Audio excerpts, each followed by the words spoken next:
상상해보세요. 예비 며느리가 손주 빨리 보고 싶으세요? 라고 물은 지 불과 열흘 만에 임신을 발표하고 알고 보니 그 뱃속 아이가 아들의 것이 아닌 그 충격적인 배신의 순간을. 안녕하세요.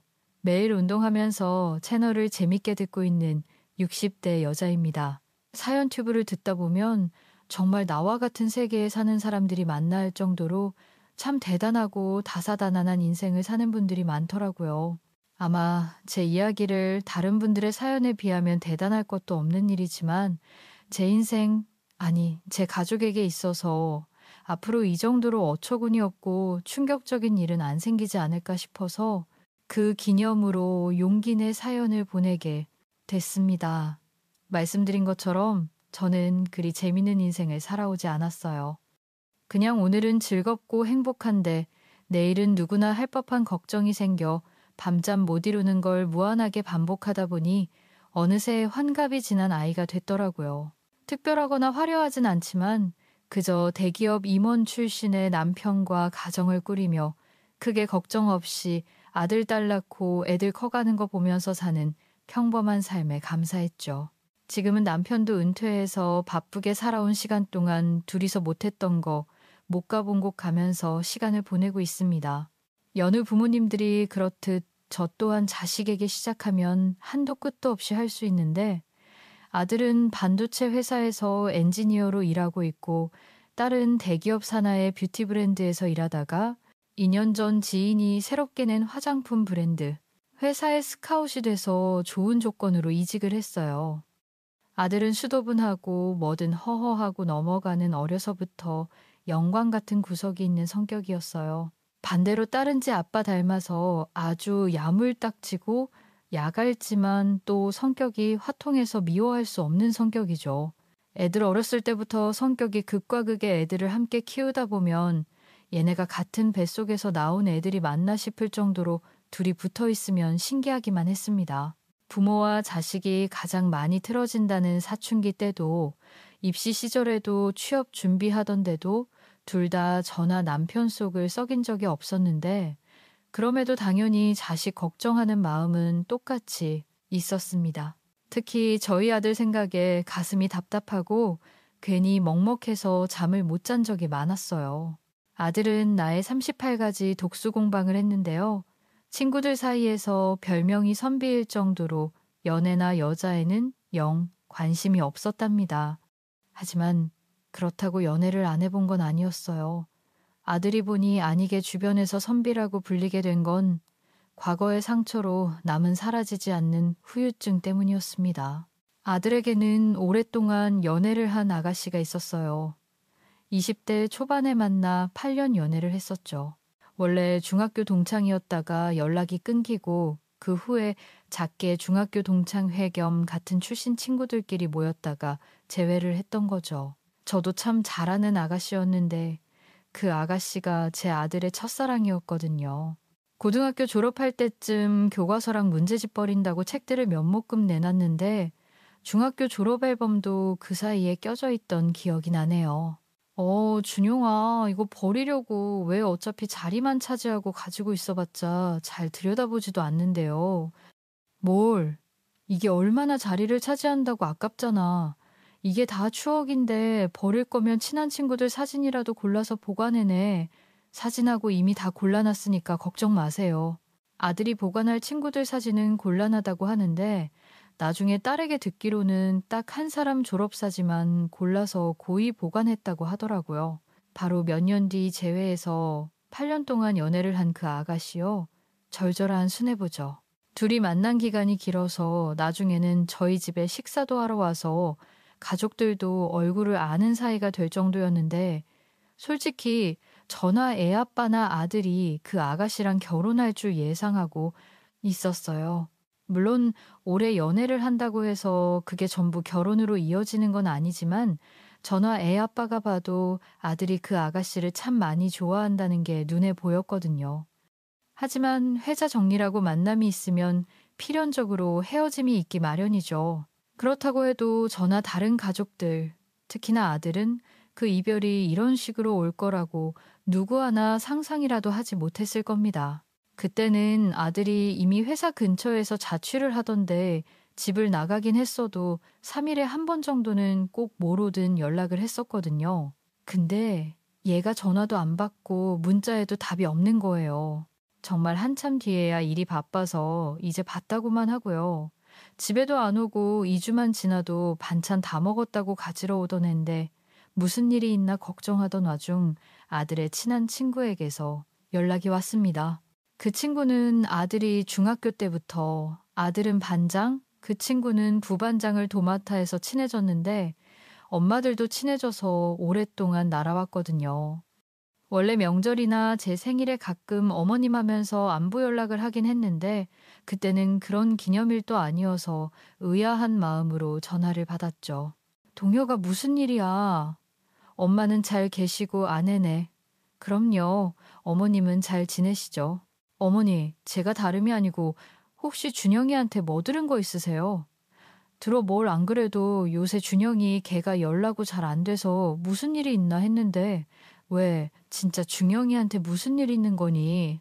동혁이는 주저하다가 이내 본인이 먼저 어머니께 말씀드리는 거 조심스럽긴 한데 그래도 준영이가 너무 걱정돼서 그런다고 그 자식 요새 본인 연락도 안 받는다며 얘기를 시작하더라고요. 그리고 제게 설명해준 얘기들은 충격적이다 못해 욕이 치밀 정도였죠. 아들이 글쎄 실연을 당했답니다. 근데 그냥 실연을 당한 게 아니고 8년을 만난 그 여자가 바람이 났는데 그 바람난 상대가 아들의 10년지기 친구였다는 겁니다. 심지어 이것들이 눈이 맞아서 사이에서 애까지 생겼다고 하네요. 그리고 그 여자는 그 친구와 함께 도망가듯 연락을 끊어버렸다고요. 이 일을 어쩝니까? 첫사랑과 만나 사랑의 결실을 맺어 하루하루가 행복했던 아들은 한순간에 세상에서 가장 비참하고 불쌍한 남자가 되어버린 거죠. 동혁이는 준영이가 회사에는 나가는 것 같긴 한데 연락도 안 되고 걱정이 돼서 집에 찾아가도 문을 안 열어준다고 벌써 그 사건이 터지고 한 달이 지났는데 너무 걱정이 돼서 가족분들께라도 알려야 할 것 같아 연락을 드렸다고 했습니다. 저는 일단 동혁이에게 전해줘서 고맙다고 하고 직접 준영이를 만나러 가볼 테니까 너무 걱정 말라고 일러뒀습니다. 그리고 그날 저녁 아들이 퇴근한 시간에 맞춰서 아들의 자취방으로 찾아갔어요. 그래도 아들은 엄마한테는 차마 문전박대를 못하고 문을 열어주긴 했는데 그 충격적인 시련을 당한 아들은 한 달 사이에 거의 오그라 정도 빠져 휑한 얼굴로 절 맞이해 주더라고요. 저는 애써 제 앞에서 아무렇지 않은 아들에게 동혁이에게 다 들었다고 괜찮냐고 물었고 아들은 제가 모든 사실을 알고 있다는 말에 한참 멍하게 있더니 이내 허탈한 웃음과 함께 서러운 울음을 토해냈습니다. 아들이 성인이 돼서 그렇게 우는 건 정말 처음 보는 것 같았네요. 아들은 그 후로 정신과 상담을 받을 정도로 힘들어했습니다. 10년지기 친구와 8년 동안 연애했던 첫사랑에게 동시에 배신을 당했으니 그 속이 전쟁 후 폐와 같이 처참한 상태였을 테죠. 꾸준히 상담을 받고 배신의 상처로 먹지도 못해 팔크레가 빠진 몸을 운동을 하며 심신을 단련하는 듯 했어요. 그래도 시간이 해결 못하는 건 없다고 아들은 다행히 다시 회사 이외 인간관계를 다시 맺어갔고 웃음을 되찾아가긴 했지만 선뜻 연애에 있어서는 그쪽으로 눈길도 안 주려는 것 같았습니다. 넌지시 주변에서 누가 소개시켜준다고 안 하냐?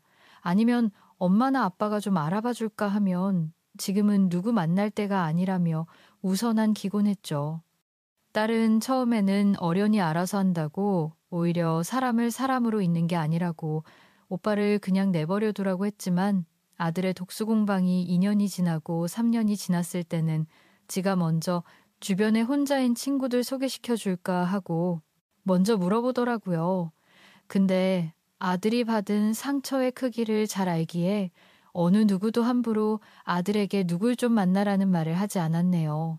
아들이 그 좋은 나이에 과거 상처로 인해 좋아하는 사람과 시간을 보내지 못한다는 게 부모로서 가슴이 아프고 혹시나 그 상처가 아들의 인생에 평생 영향을 주진 않을까 걱정이 됐지만 그래, 네가 좋으면 좋은 거고 지금 혼자인 상태가 편하다면 괜찮다 생각했어요.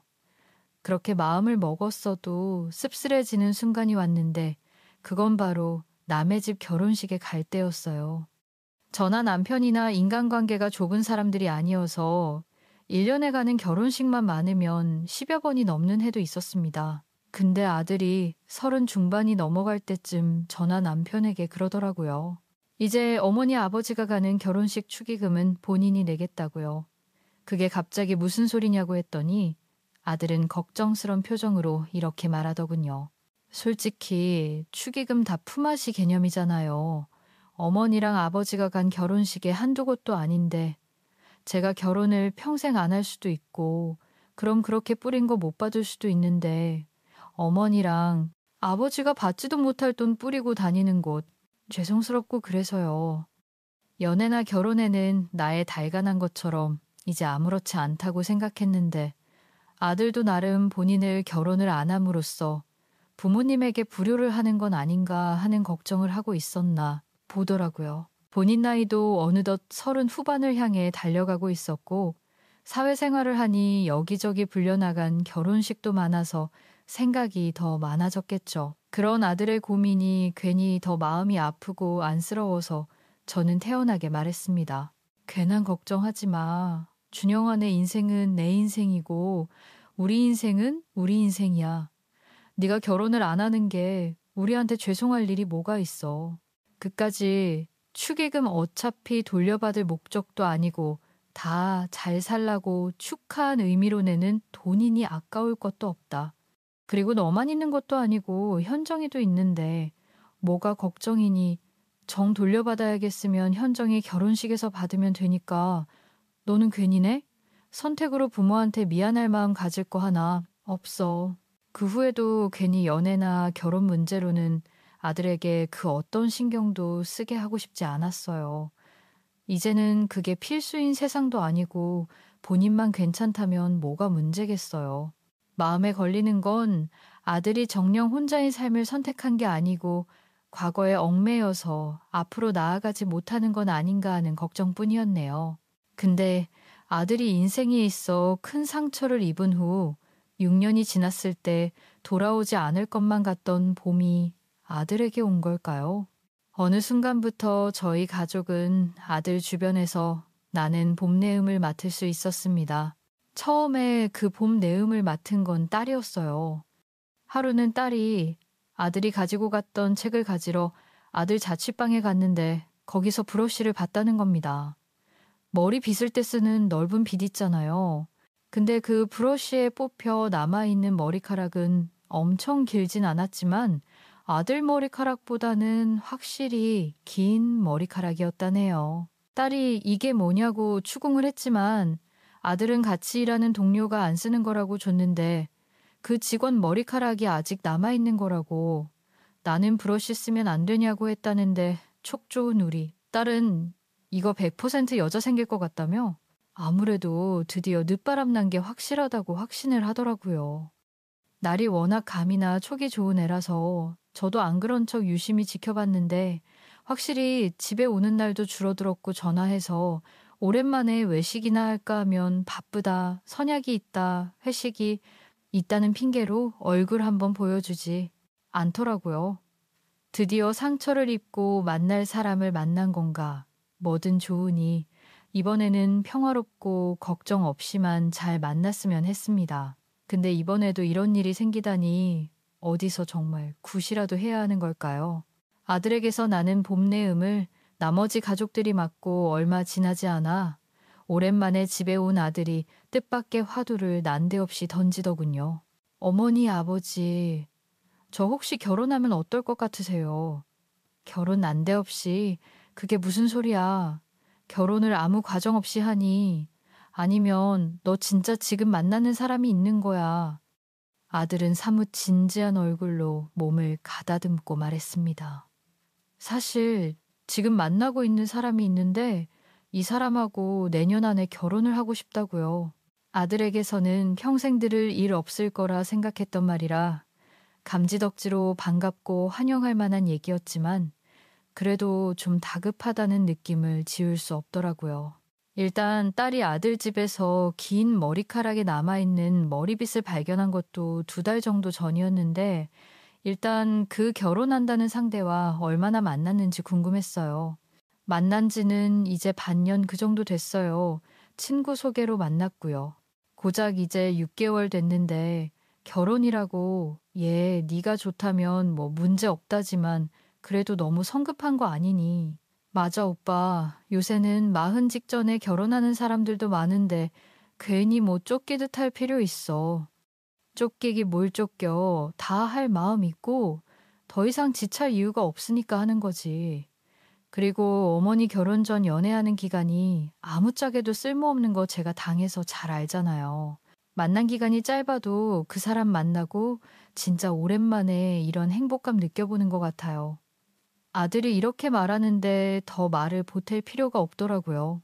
예전에 그 첫사랑을 바라볼 때와 비슷한 눈빛으로 지금 만나는 사람에 대해 말했거든요. 그저 다시 새롭게 사랑을 찾은 아들을 응원해주며 그럼 빠른 시일 내에 만나는 자리를 마련하자고 했습니다. 그리고 한 5일 정도 뒤에 집으로 그 아가씨를 초대했어요. 근데 처음 만난 예비 며느리는 왜 아들이 만난 지 6개월 만에 결혼을 결심했는지 납득이 갈 정도로 첫인상이 너무 좋았습니다. 안녕하세요, 어머님, 아버님. 저는 김지혜라고 합니다. 2분 정말 만나 뵙고 싶었는데 초대해 주셔서 정말 감사드려요. 그리고 아가씨도 진짜 만나보고 싶었는데 이제야 만났네요. 제가 아가씨 다니는 회사 화장품 팬이거든요. 마스카라도 쿠션도 거기서 나온 제품으로 완전 정착했잖아요.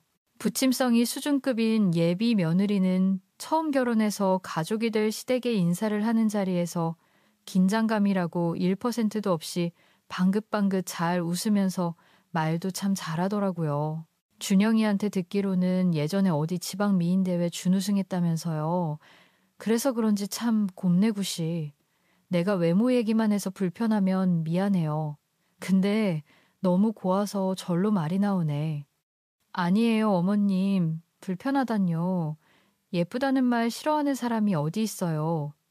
미인대회 나갔던 게 20대 초반이라 이제는 그 얼굴 남아있지도 않은데 그래도 예쁘게 봐주셔서 너무 감사한데요. 그리고 아마 어머님 소시적 때 모습으로 나오셨으면 전 준우승은 고사하고 3등으로 밀려났을 거예요. 혀에 예쁜 말만 골라 하는 거름망이 따로 있는 것처럼 잘도 아는 예비 며느리는 저뿐만 아니라 남편과도 대화를 잘했는데 예전 대기업 임원이었던 남편과 지금 금융권 대기업 임원의 비서로 일하는 며느리는 아무래도 나늘 대화가 많아 보였죠. 아, 정말 지금 제가 모시는 분이 아버님의 반에 발만 닮으셔서 매너 있으시면 제가 퇴사 생각이 쏙 들어갈 거예요. 아버님 왜 이렇게 일찍 은퇴하셨어요? 안 그러면 제가 아버님 비서로 바로 지원했을 텐데.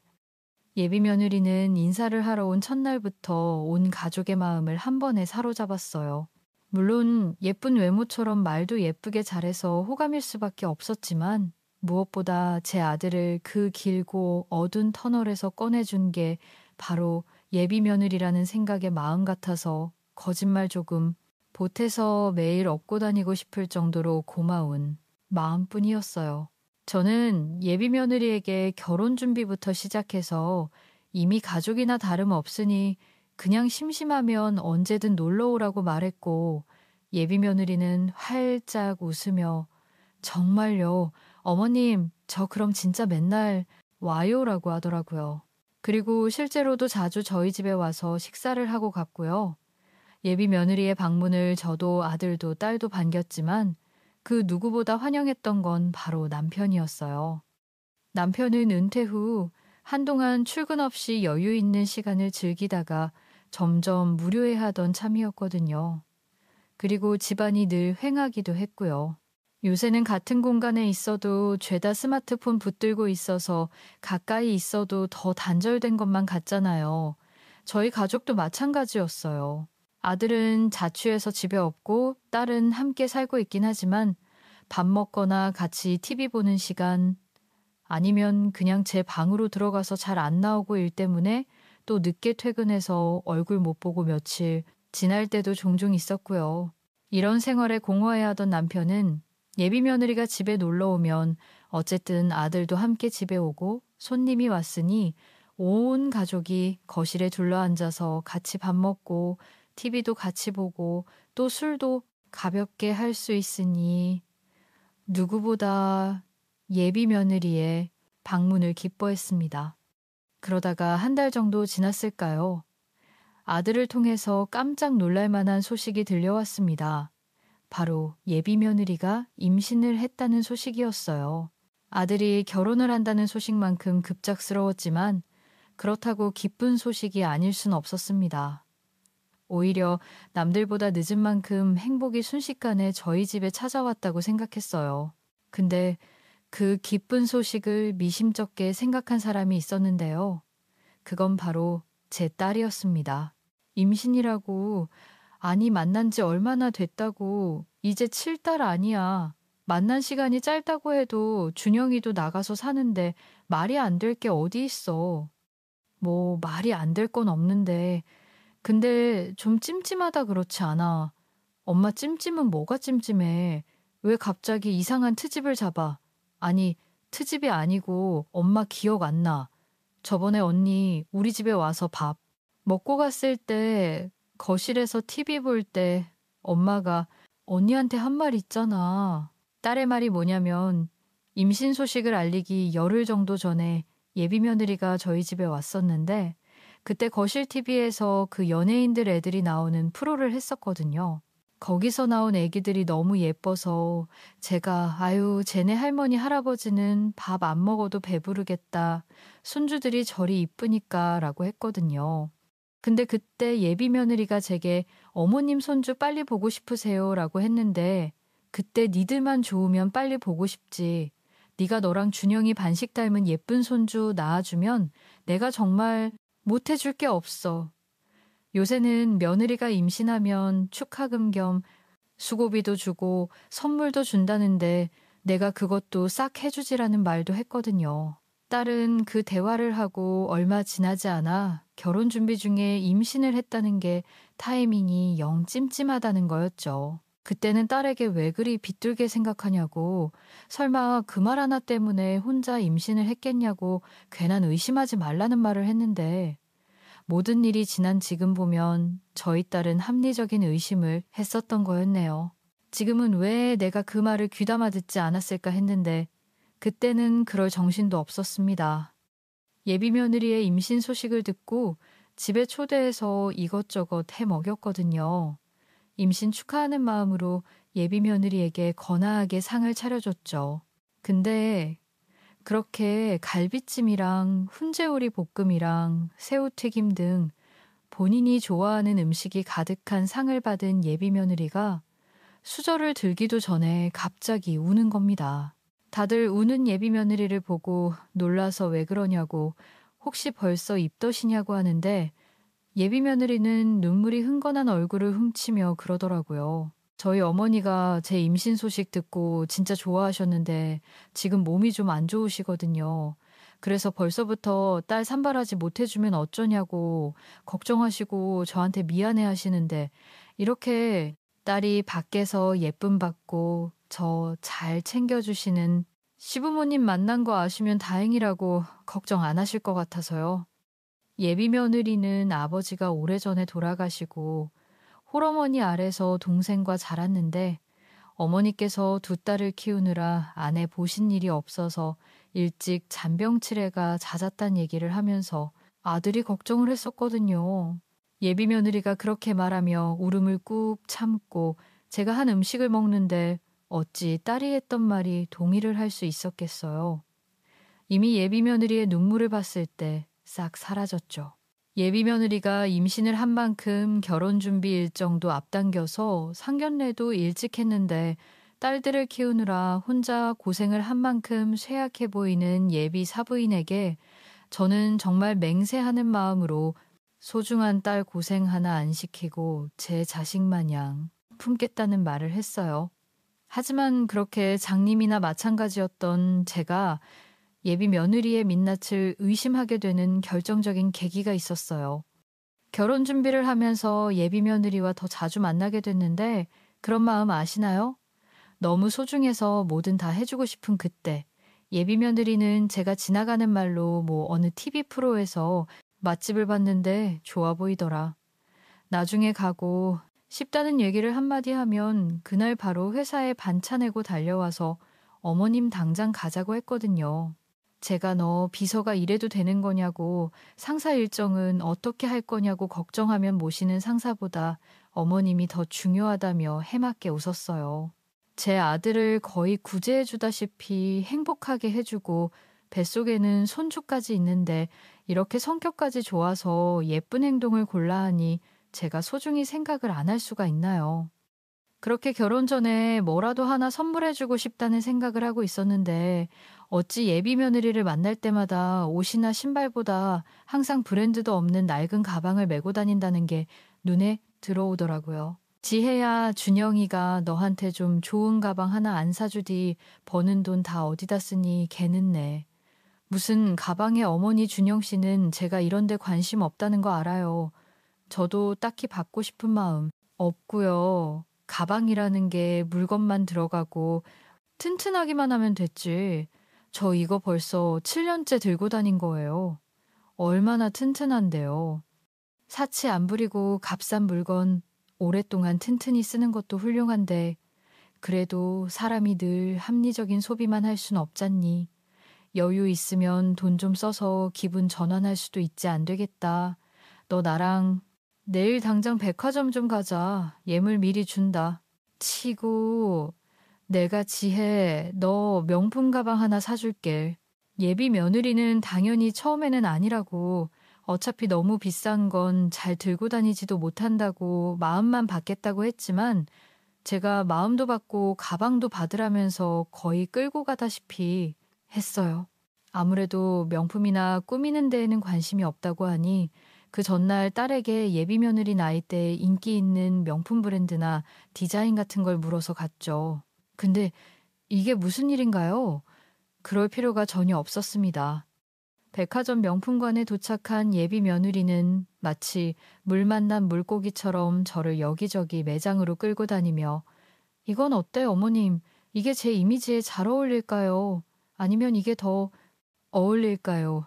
하면서 거의 30개 정도의 가방을 이림해보고 저림해보고 했습니다. 관심 없다고 했지만 내심 가지고 싶었구나 하는 생각이 들면서 예비 며느리가 저를 거의 극기 훈련 비슷하게 끌고 다녀도 열심히 봐주며 제일 마음에 드는 가방을 고르는 걸 도와줬죠.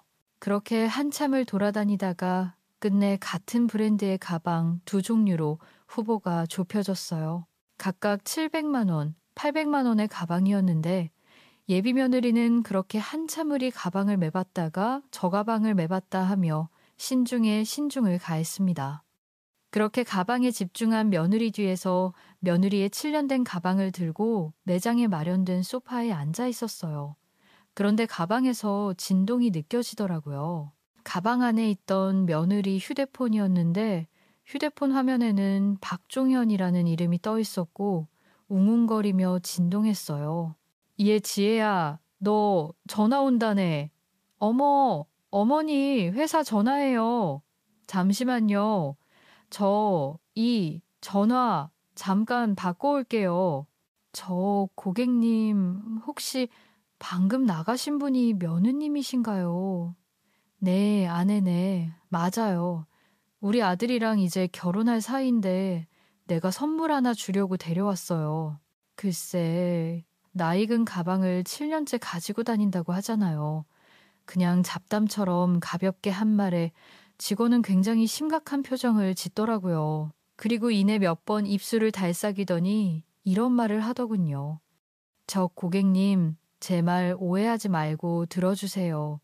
저도 이런 말을 하는 게 조심스럽고 문제 생기면 정말 여기서 잘릴 수도 있거든요. 근데 며느님이 저희 백화점에서는 되게 유명하세요. 유명하다고요. 그럴 리가 없는데 얘가 검소해서 오늘 첫 명품 가방 사러 온 거고 아까의 지점은 처음 온다고 했었어요. 며느님께서 뭐라고 하신지 모르겠는데 지난달 마지막 주에 저희 매장 와서 이미 저기 보이는 저 모델 가방 하나랑 그 옆에는 신상 가방 하나 또 구매하셨어요. 그때는 어떤 남자분이랑 같이 오셨는데 그분이 고객님 아드님이신진 잘 모르겠지만 연인 이상의 사이로 보였고요. 그 같이 오신 남자분이 계산하셨거든요. 순간 이 매장에서는 이런 괴상한 이벤트를 하나 싶었습니다. 예전에 몰래카메라 같은 방송처럼 말입니다. 근데 그 직원의 표정이 굉장히 진지했고 또 본인 말로는 말 한 번 잘못했다가 잘릴 수 있는 위험을 감수하고 말하는 건데 마냥 흘려들을 수만 없더라고요. 그리고 중요한 건 진짜 충격적인 말은 그 뒤에 했던 말이라는 겁니다. 그리고 진짜 며느님이 유명해진 건 저희 매장에서 있었던 일이 아니고요. 여기 3층에 아기용품 매장이 있거든요. 거기서 3개월 전에 있었던 일인데 한 고객님이 아기용품을 잔뜩 사가서 2주 뒤에 환불을 하러 왔었어요. 뭐 환불이야. 매장별 환불 조건에 맞기만 하면 바로 해드리거든요. 근데 아기용품을 담요해서 인형 장갑옷 심지어 요람까지 전부 택도 제거되어 있는 상태였고 딱 보기에도 얼룩이나 심지어 탈지 스프레이 냄새까지 나서 사용한 흔적이 너무 적나라했다고 하더라고요. 그래서 거기 직원이 환불이 불가능하다고 했는데 지하 식품관까지 소문이 쫙 돌 정도로 난리를 부리다 갔어요. 거의 드러눕기 직전까지 갔는데 백화점 요원도 오고 그 매장 슈퍼바이저까지 와서 무마된 것 같긴 하거든요. 그 후로는 그 고객이 올 때마다 알아보는 직원들이 생겼을 정도로 나쁜 의미의 유명 인사가 됐는데 그게 아까 휴대폰 들고 나간 고객님 며느님이거든요. 제가 멍하니 직원의 얘기를 듣고 있는데 직원의 끝에 이런 말 드리기 조심스럽지만 고객님 신중하게 생각해 보시고 결혼 전이라면 아드님을 위해서 파혼을 고려해 보시는 게 어떨까 싶어요 라는 말을 덧붙였습니다. 저는 그 자리에서 별다른 말을 못하고 일단 직원에게 말해줘서 고맙다고 내가 알아서 하겠다는 말을 했습니다. 직원은 그렇게 떠나고 한 5분 정도 뒤에 예비 며느리가 왔는데 저는 그 자리에서 추궁을 못하고 말을 했어요. 지혜야, 네가 아까 말한 가방 있잖니. 나오자마자 다 팔려서 구경도 못했다는 가방 다다음 주에 여기 들어온다는데 기다렸다가 그 가방 사는 게 낫지 않겠니? 아니요, 괜찮아요. 저는 그냥 이 둘 중 하나로. 아니, 너 계속 고민하는 거 보면 딱히 둘 다 마음에 차는 것 같지 않은데 7, 800 주고 2% 부족한 가방 사느니 2주 기다려서 딱 마음에 드는 가방 하는 게 낫잖아. 당장 가방이 필요한 것도 아니고. 음식은 덜어가서 어머니 집에서 먹었어. 식탁에 음식들은 내가 내일 치울게. 그래, 케이크도 그대로 있던데. 어머니가 케이크를 또 사놓으셔서 그걸로 축하 파티 했어. 저건 다음에. 먹으면 되지 뭐. 그랬구나. 아무튼 웬일이야. 당신 정말로 힘들었나 보네. 평소엔 소연이랑 노는 게 휴식이라고 쉬는 날에 절대 안 떨어져 있으려고 하더니 어디 사랑하는 우리 남편 얼굴 좀 보자. 주름이 얼마나 들었나. 다른 놈과 놀아나고 집에 돌아와서 제게 사랑을 속삭이는 모습이라니 참으로 가증스럽더군요. 저는 일찍 누워 잠든 척을 했고 다음날 아내가 출근하자마자 미리 알아둔 흥신소에 연락해 아내와 상간함에 대해 사사지 조사해달라는 의뢰를 맡겼습니다. 그리고 아내는 그 주에도 회사 워크숍이 있다며 뻔뻔하게도 2박 3일 동안 집을 비우더군요. 소연이가 어머니 집에 왜 갔는지는 제게 물어보지도 않고요. 그리고 얼마 지나지 않아 흥신소에서 연락이 왔습니다. 흥신소 직원들이 제게 건네준 자료를 넘기다 보니 아주 기가 차더군요.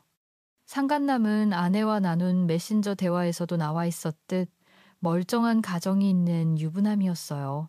골프용품점을 운영한다는 그놈은 아내가 일하는 명품 매장의 VIP 손님으로 8개월 전 아내와 처음으로 바람을 피기 시작했답니다.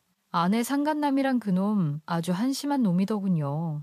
제 손으로 이룬 건 하나도 없고 조금 반반한 얼굴로 꼬신 와이프의 돈을 가지고 가게도 차리고 실컷 불륜도 저지르며 되는 대로 사는 그런 천하의 망난이었어요.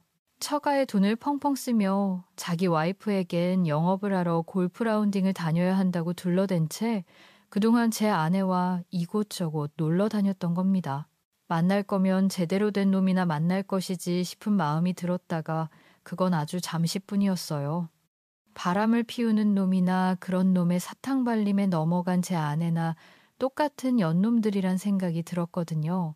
저는 흥신소 직원이 알아낸 그놈의 와이프에게 그날 바로 전화를 걸었어요. 여보세요. 안녕하세요. 안유진 씨 되시죠? 그런데요. 누구세요? 반도직입적으로 말씀드리겠습니다. 저 당신 남편 김정훈 씨와 바람 피우고 있는 한성애 씨 남편 되는 사람입니다. 뭐라고요? 누가 바람을 펴요? 백남편분과 제 아내가 8개월 동안 바람을 피우고 있었습니다. 안효진 씨 댁에서 차려주신 그 골프용품점에서 본 돈, 그리고 안효진 씨가 만들어준 신용카드로 제 아내에게 명품 옷이니 가방이니 펑펑 사다 바쳤더군요. 김정은 씨 요즘 들어 영업한답시고 라운딩 자주 나가지 않던가요? 제 아내는 그렇게 회사, 워크샵, 회사 모임에서 가는 여행이 많아지더군요. 안효진 씨 남편분에게 농락 당하고 계신 거예요. 저처럼요. 당신 지금 당신이 무슨 말을 하고 있는지 알아요. 지금 하는 말 전부 다 책임질 수 있어요. 증거라면 얼마든지 가지고 얘기하고 있는 거예요. 증거들은 다 가지고 있어요. 원하시면 만나서 전부 보여드릴 수 있습니다. 일단 만나서 얘기하시죠. 크게 놀란 그놈의 와이프는 곧장 제게 만나자고 이야기했어요. 그리고 근처 카페에서 만난 그녀는 제가 보여준 모든 증거들을 보자마자 부들거리며 손을 떨기 시작했죠. 그녀의 입에서는 분노에 찬 목소리가 흘러나왔습니다. 지금이 둘 서울 호텔에서 희낙낙거리고 있다고 했죠. 네, 서울 5성구 호텔에서 신나게 호캉스를 하고 있다고 하더군요. 오늘 저녁 호텔 레스토랑 예약자 명단에도 김정훈 씨 이름이 있었어요. 앞장서요. 가죠. 지금 바로요네. 바로요. 당장 가요. 제가 아주 가서 개박살을 내버릴 테니까. 이를 부득부득하는 그 여자를 보니 제가 다 오금이 저리더군요. 우린 그 여자의 차를 타고 호텔 레스토랑으로 향했습니다. 레스토랑 안으로 들어가니 두 년놈들은 우리에게 불륜 사실이 발각될 줄은 꿈에도 모르고 신나게 스테이크를 썰고 있더군요. 와인도 한 잔씩 하면서요. 아내의 옆자리에 가지런히 놓인 가방을 보니 눈이 참 뒤집히더군요. 그놈이 사준 가방들도 많을 텐데 하필 그날 아내 옆에 있던 가방은 작년 결혼 기념일 제가 사준 명품백이었습니다. 제가 피땀 흘려 사준 그 가방을 들고 다른 놈과 바람을 피러 호텔에 온 거예요. 제가 그년에게 달려들려던 순간이었습니다. 자, 뭐야, 누가? 여보, 그놈의 와이프가 저보다 먼저 발걸음을 멈추지도 않고 성큼성큼 테이블로 다가가 그놈 옆에 있던 와인잔의 와인을 그놈 얼굴에 부어버린 겁니다. 욕지거를 내뱉으려다 제 와이프의 얼굴을 본 그놈의 얼굴은 사색이 되었죠. 그리고 그놈의 맞은편에 앉아 가증스럽게 수줍은 미소를 걸치고 있던 제 아내 또한 저를 발견하고는 그 자리에 굳어버렸습니다. 여보, 소연, 아빠, 여기는 어떻게? 저는 싸늘하게 아내를 내려다봤죠. 이리저리 누나를 굴리며 빠져나갈 궁리를 하고 있는 아내를요. 여보, 효진아, 잠깐만. 이것 좀 놔봐. 내가 잘못했어, 좀. 주제도 모른 놈이 누구 덕에 호의호식하고 사는 줄도 모르고 바람을 펴. 그것도 2년 한 명도 아닌 여러 년이라 놓긴 몰라. 너니 명줄이나 오늘 영원히 놓을 줄 알아, 버러지 같은 놈아. 그리고 저와 아내 옆에선 이미 난장판이 벌어지고 있었어요. 그놈의 와이프는 보통이 아닌 여자였어요. 어디에서 그런 힘이 나오는지 한 손으로 그놈의 머리채를 쥐고 무악스럽게 흔들고 있더군요. 그놈은 이러지도 못하고 저러지도 못하고 나와봐만 되풀이하며 악을 써대고 있었죠. 레스토랑한 사람들의 이목이 우리에게로 집중되기 시작했고 아내는 창피한지 가방으로 자신의 얼굴을 가리더군요. 그리고는 제게 여보 나가서 얘기하자라며 속삭였습니다. 저는 저를 붙잡은 아내의 손을 탁 쳐냈죠. 그리고 아내의 얼굴을 가린 가방을 빼앗아 지퍼를 열고 소지품을 바닥으로 모조리 쏟아내버렸어요. 여보, 뭐 하는 거야? 이거 내가 사준 가방이잖아. 그것도 결혼기념일 선물로 내가 준 가방을 들고 그것도 호텔로 바람을 피우러 와. 당신 가지고 있는 거, 걸치고 있는 거, 그리고 내 집에 있는 모든 것들 하나도 빠짐없이 나한테 주고 몸만 나가야 할 거야. 내가 그렇게 만들 거거든. 마음 같아선 당신 몸도 성치 않게 내보내고 싶은데 그래도 내가 당신 소연이 엄마라서 그거 하나 때문에 참는 거야. 저는 그 말을 마치고 한참 난리가 난 상간남과 그놈의 와이프 그리고 아내를 뒤로 하고 레스토랑을 빠져나오려고 했습니다. 그때 아내가 다급하게 제 팔을 붙잡았어요. 그리고 제게 애원을 하기 시작했죠. 여보, 내가 잘못했어. 미안해. 나 한 번만 봐줘. 내가 이렇게 싹싹 빌게. 저 사람이랑 만난 지 얼마 안 됐어. 정말이야 그냥 밥만 몇 번 먹었어. 우리 매장 VIP 손님이라 집에 가서 이야기하자. 우리 소연이 봐서라도 내 얘기 한 번만 들어줘. 아내 입에서 소연이의 이름이 흘러나온 그 순간 정말 참을 수가 없더군요. 저는 손을 올려 아내 그년의 따귀를 날려버렸습니다. 얼마나 소리가 컸던지 짝소리가 레스토랑 전체를 울리더군요. 제게 처음으로 맞은 아내는 두 손으로 뺨을 부여잡고 충격받은 눈으로 저를 바라봤습니다. 야, 한성애 넌 내가 요절을 내고 싶은 거 간신히 참고 있는 거야. 알아. 너희들이 8개월 동안 붙어먹은 거 나 다 알고 왔어. 네가 어디서 감히 우리 수연이 입에 올려 소연이는 진지가 알고 있었어. 내년이 바람 피우는 거. 소연이가 울면서 나랑 어머니한테 자기가 내 딸이 맞냐고 묻더라. 제발 자기 버리지 마라. 달래 울면서 그게 어린애 입에서 나올 말이야. 남자의 눈이 뒤집힌 인연 때문에 우리 수연이가 평생 지워지지 않을 상처를 받았다고 하러. 소연이 이름 또 그 더러운 입에 올려봐. 그땐 그 입을 찢어버릴 테니까. 저는 그 말을 끝으로 아직까지 신나게 상간남의 머리채를 휘어잡고 있는 그놈의 와이프에게 눈짓으로 인사를 한 채 레스토랑을 나왔습니다.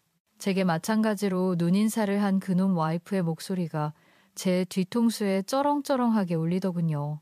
저는 그 상간남은 제 손으로 직접 처리를 하지 않아도 이미 인생 망했겠구나 싶어 마음이 조금 가벼워졌습니다.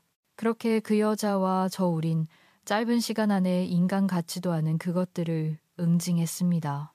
그날 아내는 울며 불며 집문을 두드려댔지만 이미 비밀번호까지 바꿔버린 전 그러거나 말거나 음악을 크게 틀고 못 들은 척 문을 열어주지 않았어요. 아마 조용해진 걸 보니 추위를 못 이기고 어딘가로 갔겠죠. 그리고 다음날 저는 아내 일터로 찾아갔습니다. 여보, 나 용서해주러 온 거야. 아내는 무슨 희망 회로를 돌린 건지 말도 안 되는 소리를 제게 짓거렸어요. 그러거나 말거나 저는 큰 소리로 아내의 상사인 매장 책임자를 찾았습니다. 성희 씨, 남편분 아니세요? 여긴 어쩐 일이세요? 저는 왜 그렇게 찾으시는지 오랜만입니다. 매니저님 말씀드릴 게 있어서요. 이 사람 이번에 매니저님 후임으로 매니저로 올라갈 것 같다고 하던데 정말인가요? 네. 맞아요. 아마 별다른 일이 없으면 그렇게 확정될 것 같아요. 그 별다른 일 제가 알려드리려고요. 네, 여보. 지금 뭐 하는 짓이야. 아무리 내가 잘못했어도. 그렇지, 여긴 내 직장이야. 그만 못해. 제가 무슨 이야기를 할지 눈치챈 듯 아내는 다급하게 저를 만류했습니다. 어떻게든 저를 억지로 끌어내려고 했죠. 저는 꿈쩍도 하지 않고 매니저에게 말을 이었습니다. 여기 VIP 고객 중에 골프용품점 운영하는 김정훈이라고 있죠. 그놈하고 제 아내하고 불륜관계입니다. 확인은 그 사람 와이프를 통해서 하든 그놈 골프 용접으로 하든 알아서 하시고요.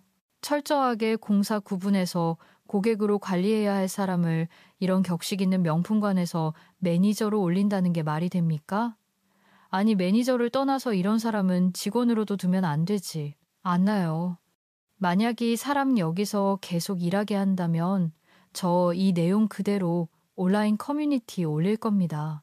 손님 꼬셔서 꽃뱀짓을 하고 다닌 여자를 자르지도 않고 그대로 고용하고 있는 브랜드라고요. 여보, 꽃뱀이라니 무슨 말을 그렇게 심하게 해. 매니저님, 저 말들 사실 아니에요. 정말이에요. 아, 이게 무슨 소리지. 한성희 씨, 나 좀 당황스럽네. 아니라는 게 뭐가 아니라는 거야. 저 말들 전부가 다 성혜 씨 남편 거짓말이라고. 아냐, 그게 전부 다 거짓말이라는 소리는 아닌데요. 그쵸. 자기도 양심이라는 게 있으면 제 말이 전부 거짓말이라고는 말하지 못하겠죠. 우물쭈물하며 매니저에게 아무 말도 못하고 있는 아내에게 비웃음을 지어준 뒤 저는 집으로 돌아왔습니다. 집으로 돌아온 전 아내 이삿짐 센터를 불러 아내의 짐을 싹 빼버렸어요. 강원도 섬마을에서 식당을 하고 있는 제 장인 장모의 집으로 아이폰에 버렸죠. 당연히 영문도 모르고 아내 짐을 받게 된 장인 장모님은 놀라서 아내에게 전화를 했겠죠. 아내는 평소 무척 엄했던 장인어른에게 차마 사실대로 말하지 못했을 겁니다. 왜냐하면 장인어른께서 제게 전화가 왔거든요. 저는 자초지종을 하나도 빠짐없이 장인어른에게 얘기해드렸고 장인어른께서는 말문이 막힌 채 그저 미안하다는 말을 남기고 전화를 끊으셨어요. 두 분 다 참 좋은 분들이셨는데 죄송한 마음이 컸지만 그래도 어쩌겠어요. 두 분께 죄송한 마음은 죄송한 마음일 뿐 수연이에게 평생 안고 갈 상처를 준 아내는 절대 용서할 수 없었으니까요. 당연한 수순으로 아내는 직장에서 잘렸습니다. 인터넷에 글을 올릴 거라던 제 말에 자신에게까지 피해가 올까봐 지레 겁을 먹은 매니저가 직접 제게 연락을 했더군요.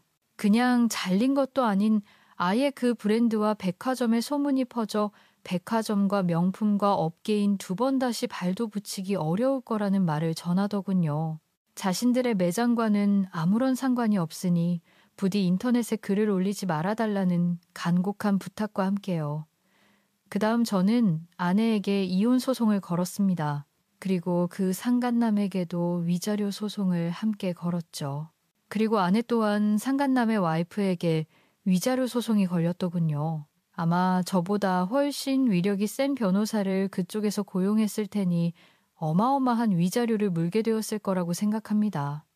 처절하게 무너진 아내는 수연이와 어머니가 머물고 있는 어머니의 집으로 줄기차게 찾아왔어요. 물론 한 번도 문을 열어주지 않았지만요. 그러던 어느 날 어머니의 집 근처에서 퇴근하던 저를 무작정 기다리던 아내와 결국 마주치고 말았습니다. 여보, 소연 아빠, 잠깐만 나랑 얘기 좀 해. 난 당신이랑 할 말 없어. 소름 끼치게 내 몸에 손대지 마. 하여 여보, 당신 우리 아빠 알잖아. 나 친정에서도 쫓겨났어. 우리 부모님이 친정집에 한 발자국이라도 들이면 나 호적에서 파버리겠대. 여보, 나 돈도 없고 매장에서도 잘린 거 알잖아. 다 당신이 그렇게 만들었잖아. 나 월세 30만 원짜리 창문도 없는 고시원에서 지내. 제발 나 진짜 죽은 듯이 살게 당신하고 소연이만 보고 살게. 제발 한 번만 용서해줘. 고시원에 곰팡이도 있고 바퀴벌레도 나온단 말이야. 나 거기서 못 살아. 정말이지 끝까지 철없는 소리만 해대는 아내에게 먼지만큼 남아있던 정도 다 털리더군요. 제가 아내를 무시하고 지나치려던 그때였어요. 현관문이 열리며 수연이와 어머니가 모습을 드러내는 게 아니겠어요. 수연아, 어머님, 수연아 왜 나왔어? 얼른 들어가, 소연아. 우리 딸 소연아, 엄마 안 보고 싶었어. 엄마 소연이가 다 아는 줄 몰랐어. 엄마한테 먼저 얘기해주지. 그러지. 그랬어. 우리 딸 왜 이렇게 마른 것 같지? 엄마 보고 싶어서 밥도 안 먹고. 있는 거 아니야. 아내는 저에게서 소연이에게로 타겟을 바꾸기로 마음먹었는지 수연이에게 한껏 매달리더군요. 엄마라는 이름을 잔뜩 앞세우면서요. 그런 아내를 제가 제지하려던 찰나였습니다. 언제 들고 나왔는지 어머니가 양동이에 찬물을 받아가지고 나와 아내의 얼굴에 끼얹어 버렸어요. 아내뿐 아니라 저 또한 순간 벙쪘죠. 어머니는 항상 아내의 편에 서서 아내에게 져주시던 분이셨으니까요. 어머니는 화를 내서 내리누르는 목소리로 엄하게 말씀하셨어요. 얘, 너 어디서 지금 우리 소연이한테 엄마 행세야. 네가 소연이 엄마로서 도대체 뭘 했는데 애를 예뻐하기만 했지. 네가 소연이 밥을 제대로 챙겨주기로 했어. 옷을 빨아서 입혔어. 주말에도 네가 힘들단 핑계로 애한테 인스턴트 음식이나 배달 음식만 먹인 거 내가 모를 줄 알았어. 내가 그래도 그동안 너를 봐준 건 네가 소연이 엄마니까, 그리고 내 아들 아내니까 우리 가족으로서 내가 품어서인 거야. 근데 너 지금 네가 뭐니? 소연이 어미라고는 입에 올리지도 못하겠고 내 아들 반려자도 아니고 내 며느리는 더더욱 아니잖니? 근데 여기가 어디라고 뻔뻔하게 찾아와 썩아 안. 꺼져. 아내는 낯선 어머니의 모습이 무서웠는지 수연이의 옷깃을 부여잡고 아이의 뒤에 숨어 벌벌 떨더군요. 정말 애엄마라는 사람이 아이 뒤에 숨어서 떠는 꼴이라니 한심하게 이를 데가 없었습니다. 저는 그런 아내를 소연이에게서 거칠게 떼어놓았죠. 그만 좀 해. 당신 지금 진짜 추한 거 알아. 애 앞에서 이게 무슨 추태야. 저는 빨리 이 상황에서 벗어나게 해주고 싶은 마음뿐이었어요. 그래서 수연이와 어머니를 데리고 얼른 집으로 들어가려고 했죠. 그때 소연이가 저를 붙잡고 고개를 도리도리 내 저었습니다. 그리고 제 엄마 앞으로 가서 글쎄 이렇게 말을 하더군요. 엄마, 나 엄마 하나도 안 보고 싶었어. 어차피 엄마 평소에도 집에 잘 없었잖아. 오히려 맨날 출장 다니던 아빠가 쉬는 날 내 옆에 더 많이 있어줬는걸. 나 평소처럼 할머니랑 아빠랑 잘 지내고 있어서 밥 잘 못 먹을 일도 없었어. 오히려 나 엄마 생각하면 화가 나는 걸. 나한테 상처를 준 건 용서할 수 있지만 할머니랑 아빠한테까지 상처 준 엄마는 용서할 수 없어. 그래서 엄마 있지 2번 다시 나 엄마 안 보고 싶어. 더 이상 찾아와서 아빠랑 할머니 힘들게 하지 말아요. 알았지. 이제가 나 아빠랑 할머니랑 저녁 먹어야 돼. 야무지게 촌철살인을 한 소연이는 말을 마친 후에야 저와 어머니의 손을 이끌고 집으로 들어가더군요. 소연이의 손에 이끌려 어머니 집으로 들어가는 동안 아내를 힐끔 쳐다봤습니다. 아내는 수연이의 2번 다시 보고 싶지 않다는 말에 적잖은 충격을 받았는지 그 자리에 망부석처럼 굳어 있었어요. 그 난리를 치던 사람이요. 그게 아내의 마지막 모습이었습니다. 그 뒤로 아내는 더 이상 우리를 찾아오지 않았거든요. 중요한 건 아내에게 내려진 저에게 매달 60만 원씩 양육비를 보내라는 법원의 판결까지 1년째 강간 무소식이라는 겁니다. 2손 2발 멀쩡한 사람이 아르바이트 하나 구하지 못한 것도 아닐 텐데요. 그래도 여유가 생기면 보내기 시작하겠지 싶어 마지막 남은 정으로 1년 동안 기다려줬건만 아직도 아무런 소식이 없네요. 그래서 저는 결국 아내에게 양육비 청구 소송을 다시 걸 작정입니다. 그까지 또 60만 원 있어도 그만 없어도 그만이지만 괘씸해서 그대로 두기 싫더군요. 딸과 저를 배신한 대가 지구 끝까지 쫓아가서 청구할 생각입니다. 여기까지가 최근까지 제게 일어났던 일들입니다. 글로 이렇게 담담히 정리를 했지만 사실이 모든 일을 겪어오며 참 마음이 힘들었어요. 어찌됐든 제가 오랫동안 부부로 살아왔던 사람이고 살을 부대끼며 살았고 제 아이의 엄마였으니까요. 얼마 전 읽던 책에서 한 스페인 속담 하나를 읽었습니다.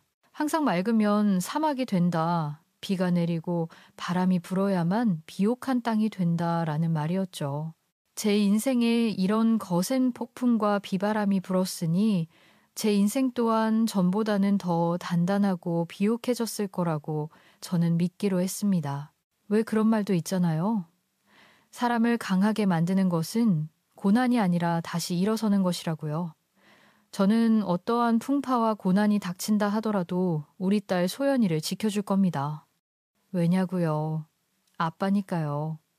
제 사연을 들어주신 여러분의 인생에도 많은 풍파와 희노애락이 있으셨을 겁니다. 하지만 저처럼 여러분이 걸어온 길들 또한 여러분의 인생을 더욱 단단하고 비옥하게 만드는 길이었을 거라고 모두 믿고 힘을 내서 살아가셨으면 좋겠습니다. 저의 긴 사연 들어주셔서 정말 감사드립니다.